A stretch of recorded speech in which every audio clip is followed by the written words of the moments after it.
What's up? It's Way Up with Angela Yee. I'm here with my girl, Jasmine Brand. Yes. And we have somebody who is an entrepreneur, all into the media. We have DR, a.k.a. David Romuald, here with us. Thank you for joining us today. Thanks for having me. I know you from Rolling Stone Africa, because I follow Rolling Stone Africa. And you actually led the acquiring of Rolling Stone Africa. Is that your company? That's right. So in 2021, I founded a company called Mwankom. So Mwanko in Swahili means Renaissance. And, essentially we wanted to celebrate the Black Renaissance that was happening on the continent and also in the diaspora. And for us, it was very important to unify all the countries. So, music being one of the main unifier, we felt that Rolling Stone Africa would make the most sense. And that's why we started talking to PMC and, organized the purchase of the license for Rolling Stone Africa. Where are you from originally? So I was born in Paris, grew up there, but my dad is from Haiti and my mom is from Guadeloupe. So. Okay. So I want to talk about Mwankom Plus because you guys don't just have Rolling Stone Africa. Like you said, this is a whole multimedia company. That's right. So tell us what that is. Sure. So Mwankom Plus is an holding company. So we've got Rolling Stone Africa. We also have a new company called Flavors. So Flavors is a music label that we set up for up-and-coming artists on the continent, but also from the diaspora. So our aim is to sign up to 100,000 artists within the next 24 months. 100,000? That's a lot. That's right. So wow. Okay. We've got established relationship with a number of governments. So in Nigeria, for instance, we work closely with Obi Asika, who is a good friend of mine, who is helping the Minister of Culture to support musicians from Nigeria. So just in Nigeria alone, we will be signing 30,000 artists within the next 18 months. So what services do you guys then provide with Flavors? So we've signed a partnership with the Orchard, which is the distribution arm of Sony Music, and the aim is really to help artists to get paid for their music. So we're not really looking for the next Davido or Uncle Waffle. We really want Davido, who has been on the cover of Rolling Stone Africa. That's a fact. Absolutely, fact. Okay, but go ahead. So so the aim is really to support like talented artists that are not really that probably don't have the setup that other artists will have, and give them the platform so the public can appreciate their music, and then hopefully they can get paid through our setup. What is your background, just to get a better idea who DR is, that has led you to this space of wanting to make sure that you help artists, promote artists, but also multimedia and all of that? Sure. No, that's a good question. So, my background is pretty simple. I grew up in Paris, in the suburbs. So if you've ever been to Paris, it's similar to New York, really, right? So we've got different side of the city. So where I grew up is called Saint-Denis. If people know Paris, they will know where Saint-Denis is. And essentially, that's a place where you've got Caribbean, African mixing together. Growing up, I was a breakdancer. So wait a minute, what? Yes. A b-boy. A b-boy, that's right. So shout out to Fantastic Armada. That was my crew at the time. And in 2004, we became, world champion as well. So oh my gosh, that's amazing. That was really. I used to work with Crazy Legs from Rocksteady Crew. Oh yeah, no, and Crazy Legs. Yeah. He used to live around the corner from me. Okay. So that's where your musical background or interest in music kind of started? Yeah, you could say that. So Can you still breakdance? Yeah. You a little rusty? Yeah, You a little rusty now? with some tequila. Hold on, clear out the, clear some space. Nah, obviously not anymore. But yeah, I appreciate the. How did that? I feel like you could. How did that transition into where we are now with like supporting artists and me? So yeah, no, for sure. Growing up, being part of the culture, and then obviously being a b-boy, we would also spend time with rappers. Like who? Like who were some of your favorites growing up? Well, in France, I would say like Pete Bacardi. That's a good friend of mine. Okay. Sector A, which they really help the culture to the rap culture in France. But then, in the US, I was listening to Jay-Z, Nas, and, Okay, the fundamentals. That's right. So, but, also like Deep Set and other guys, yeah. So, yeah. Okay. No, I love this because I also have seen so many people, and I know that you're part of this. Like I just saw Jonathan Majors and Megan Good were in Guinea, and Sure. they got their dual citizenship. That's right. They got a diplomatic passport, actually, from Guinea. Okay, so it's a diplomatic passport. It's not dual citizenship. Or Is both. What does it mean? Okay. So explain to us what that break means. down. Sure. So essentially, they done their DNA test, and then they realized that part of the heritage was from West Africa, Guinea. So we've got me and my team. We've got a relationship with different governments in Africa. So we were able to reach out to Guinea specifically, and they invited us with Megan and Jonathan, and obviously they had some discussion. They liked the idea of having Megan and Jonathan supporting the culture, so they named them global ambassador for Guinea, Okay. and gave them the diplomatic passport. And Sierra was up here. She was talking about Rolling Stone Africa because she was also on the cover. That's right. Yeah, so she went to Benin. She went to Benin. Yeah, we went with her to Benin. She spoke about it, right? So it was a great trip. She just came back from Benin actually, because she was there a few weeks ago for Vodun Days, the festival in Benin, and it was also in Benin that we made a connection between Sierra and Diamond Platinums. Oh, So- Diamond Platinums has been up here, and he is a good time. It's entertaining. I want to say he was in New York going crazy. He was in the studio. Yeah. He was doing songs with everybody. He was active, yeah, for sure. Yeah. for He was sure. active. But I think that there's also a lot of things that we don't understand about different governments too. Because then I saw there was like some drama after that with the government, and I don't know. Oh, yes, in Tanzania, yes, Yeah. because that was the election there. So, Okay. Um, We think it's bad here. Do you like? I want to ask you this, Dr. Do you It pay is bad attention? I here. want to know what you guys think. Just as somebody from that's born in Paris, lives in London, Canada, Africa. What do y'all think about the United States right now? Because I hear that people are apprehensive about coming here. We see that. Even tourism has been down and all of that. What are your thoughts just as somebody who's not from the United States? You can be honest. I would say it's very interesting right now, what's happening in the US. I mean, I don't live here, so it would be hard for me to comment. But that's why I'm saying I want to Yeah. know what people who don't live here think. What's the perception? What's the perception? Yeah. I think... He's like, let me say this in the best way Yeah, because I possible. want to come back whenever I can. I don't want to get stopped. That's right. Yeah, I want to go back. No, I would say people are probably looking at other options. So if they were thinking to come here, they're probably thinking, okay, let me go elsewhere first, and then revisit the US In a couple years. Now's not a good time. Yeah. Let's wait 3 years and then. See what happens. But the US is still the US, so Yeah. I think ultimately people also can see through what's happening and make their own opinion. I mean, I don't think everyone is thinking the US is a bad place because of one or a few people. So Yeah, it might be like, let's just put it on ice for a second. No, not that ice. But you know what I do? I hope that people don't think that the people are a reflection of the government. Like, I hope that people would. That's what's really hard, right? You don't want Yeah. people be like, I'm down with this. I I vote for hope this. people don't think, because. No, I mean, especially in Africa, people have, most people have family here, so Yeah. Yeah. They know really what's happening on the ground, right? So I don't think is bad. I think it could be better for sure, but I don't think is bad to the point that people are saying I'm not I don't going wanna- there. Yeah.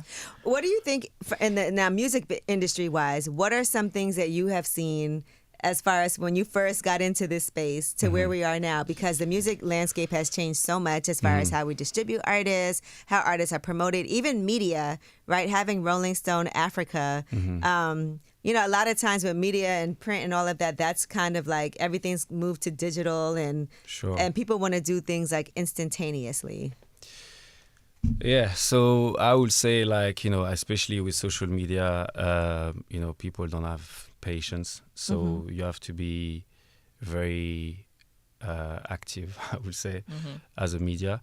I would also say the reason we decided to do Mwancom and Rolling Stone Africa was because we felt there was a lack of amplification for black artists, so and this is why it's great to be in our position today where we are able to put some top talent on a cover, and that opportunity sometimes is stolen from them. So I like to think Rolling Stone Africa can fill that gap. And one thing that I also want to see in the coming years is more collaboration between American artists and African artists or Latino artists, and this is something that we are actively trying to assemble. Yeah, no, I've seen the progress. I mean, I feel like when we look at music award shows, when we look at concerts selling out, when we look at all of those things, Africa has definitely been, embraced for sure. Yeah. And we've seen like how exponentially that growth has been when it comes to streaming numbers and everything. That's right. But you will know, if you don't own the voice, if you don't own the narrative, it's very easy to. Because when I'm seeing like hip hop not being on, top, I just feel like this is, to me, is insane. To think that hip hop is no longer on on the Billboard list. It has been a tough year when it comes to those numbers. For sure. You guys also at Rolling Stone Africa have a collaboration with the Africa Center. Yes. And I just want to announce. You've done your research, right? And I haven't even talked about this yet, but my coffee shop, Cup, we're actually going to have a space in the Africa Center starting tomorrow. Oh, wow. Okay. Yeah, so we're going to have a shop in Explain what the Africa Africa Center is. One of you. Yeah, you can. Okay. So there's a few Africa Center. Our partnership is with the one in London. Oh, ours is with Harlem. That's right. But we spoke to the one in Harlem. So essentially, the Africa Center is a hub for all African nations and Caribbean nation as well to come together. And this is a place where you've got panel talks about different artists, different writers, and so forth. And even having like shops and different things like that are also going to be in the space. Okay. But it's like a cultural center. Okay. And it's all rooted and based in Africa. Rooted in Africa. That's dope. Thank you. Netflix. Yes. Now let's talk about Rooted in Africa and that collaboration with Netflix too. Sure. So it's still early days, but we like that. We like to talk about stuff early so that when people see it, we're like, we talked about this. Been on it. For sure. So Rooted in Africa is essentially the plan this year is to do 6 to 8 episodes, bringing an Afro-American or a couple of Afro-American celebs to Africa, like we did with Ciara and Megan Good and Jonathan Major.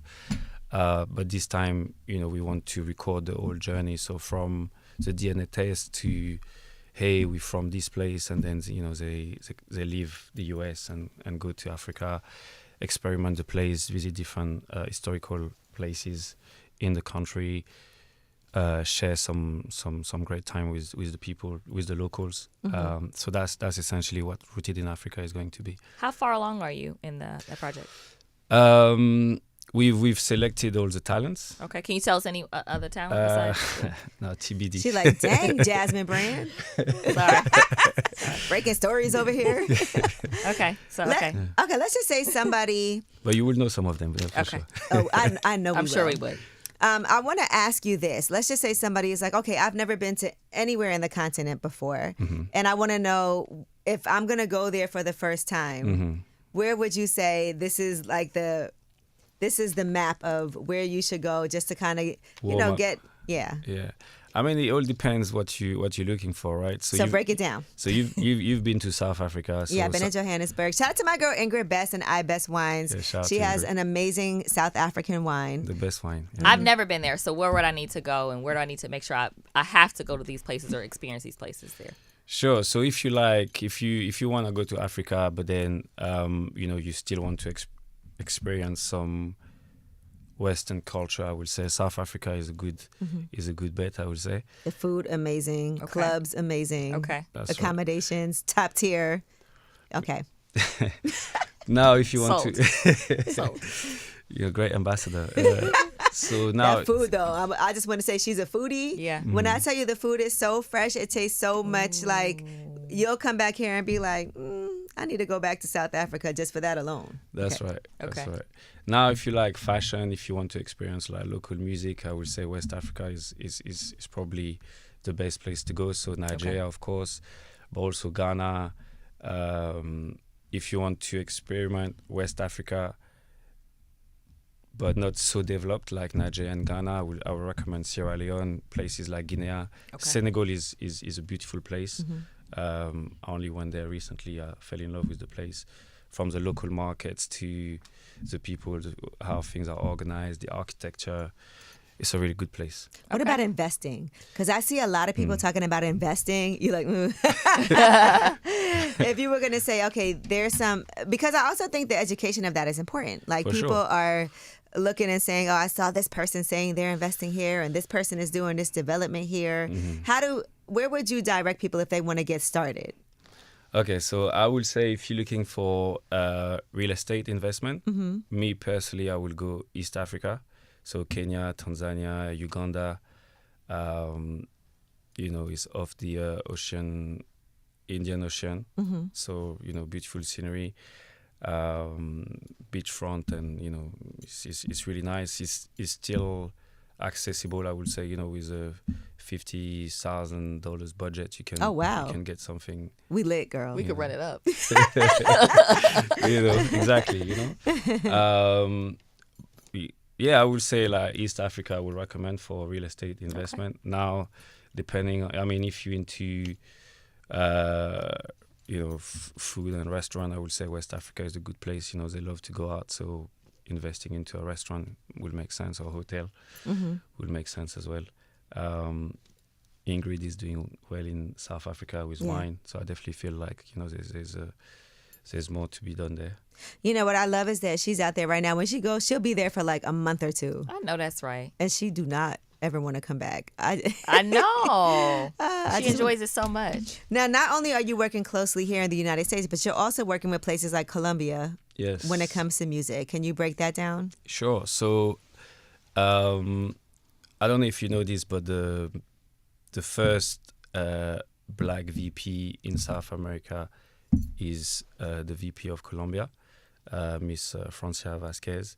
So she invited us back in May to participate in a conference that she was organizing in Cali. And this is how I got to know the place. I've never been to Colombia before. That was my first time. And to see so many Afro-Colombian in Colombia, I'm from the Caribbean, and I felt really at home in Colombia, except from the language. I don't speak Spanish, but, I definitely wanted to learn it when I was there. And there's so much to be done there. From music to film, there's a real appetite. Even fashion, they really, push the culture forward with not much means, to do it. So there's definitely a green space in Colombia, and we're planning to do more. So this year, Colombia organized the biggest music festival every year in Cali called Petronio Alvarez, which is happening in August. So it's about 600,000 people, going there for a week. That's huge. So we'll be attending this year and also helping them to organize the festival. Yeah. I do want to, just from listening to you and all the things that you've been talking about, stress the importance of travel and getting out of your comfort zone. I think that there's nothing that's more educational than being able to actually, and there's ways that people can do this on a budget, but being For able sure. to experience other cultures and other... No, that's the story of my life, to be fair, because, growing up in France, English, I had to learn English, right? So that wasn't part of my, my family spoke French or Creole. So from the age of 19, I realized, okay, if I want to step up into this world, English is a must. So I moved to London, and then from that experience, really, that kind of gave me the courage, I would say, to go anywhere, And I will say that you starting this off by talking about being a break dancer, that is such an international thing, though. Yeah. I think even that alone affords you the opportunity to travel in so many different crews and things like that you end up having competitions For sure. against. That really is like a melting pot. Absolutely. But also coming to New York, actually, because I came to New York first time in 2010, I want to say. And then, being able to see how similar it is to Paris, but obviously in a different country. So I will say to everyone that can travel, do so and get to meet other culture and expand your network, So for me, that's really how I got to where I am today, by networking, meeting new people, and and really believing in the vision. Yeah. What languages do you speak? French, Creole. English, French, Creole, and English. and tiny bit of Spanish. Now, because he went to Colombia, now he thinks he speaks Spanish. Nah. I'm like, Como se dice? But no, I want to thank you so much for coming up here. Just from what we've learned, like all the moves that you made when it comes to Rolling Stone Africa, when it comes to the partnership with Netflix, when it comes to the Petronio Alvarez Festival that you talked about. That's going to be in California. When it talks to Flavor's partnership with distribution with Sony, Yeah. it feels like partnership and collaboration has also been the key For sure. to making sure that you elevate these voices that are important. Absolutely. So we need to collaborate as well, bring some more African artists to your platform. Way Up Africa. Yep. Well, definitely. Season 2 of the Netflix show. I think Angela should be cast. Yeah. We can test your DNA again I and agree. figure out, No, the listen, connection. I found out my roots are in Nigeria. Okay, great. We Really? can do that. Okay. Yeah, we can do I that. did my African ancestry for Okay, sure. let's go to Nigeria. You should come for Fashion Week or something, She would love that. Yeah, I heard Nigeria is comparable to New York. That's what. He seems hesitant with the You don't think response. so? No, I think culturally, yes, absolutely. Yeah, culturally. That's what Olanike, she works with me. She's Nigerian, and she was breaking down like all the different countries, and she's like, when it comes to Nigeria, the people from Nigeria are most like New Yorkers as far as like the hustle and the Aggressive. spirit of it. Yeah, for sure. I agree with that. He was like, I ain't gonna say what. I ain't gonna say much more, but But again, Dr, I think, how can people find you if they want to collaborate, if they have artists, if they have ideas? Like, where is it that people can reach out to you if they want to pitch? Not to put you out there like that, but No, for sure. So actually, I just came back on IG yesterday. So DR. what made you get off? Just like 2026. It's taking a objective and- pause? yeah, exactly. So you mean like what? Yeah, what made why me did you stop? say I just came back? No, I was just like busy and didn't Okay. really have time to check in every day. But now yeah, you're back. Yeah. So, So- DR Bellegarde, that's my handle. Okay. all right, cool. All right. Dr. And just BELLEGARDE. Dr. Bellegarde. I just want to make sure we. Thank you, Angela. I Yeah, appreciate and it. nobody's gonna know how to just spell it from how you said Yeah. it. Okay. At all. For sure. All right. Well, thank you so much. We appreciate you for coming here and making thanks time for for having us. me. I know we've been trying to work this out for months. For a month, yeah. No, I Okay. appreciate it. Thank But you. anything that you have going on, let us know so that we can always amplify that too. Will do, for sure. Thank you. Okay, it's way Thanks. up.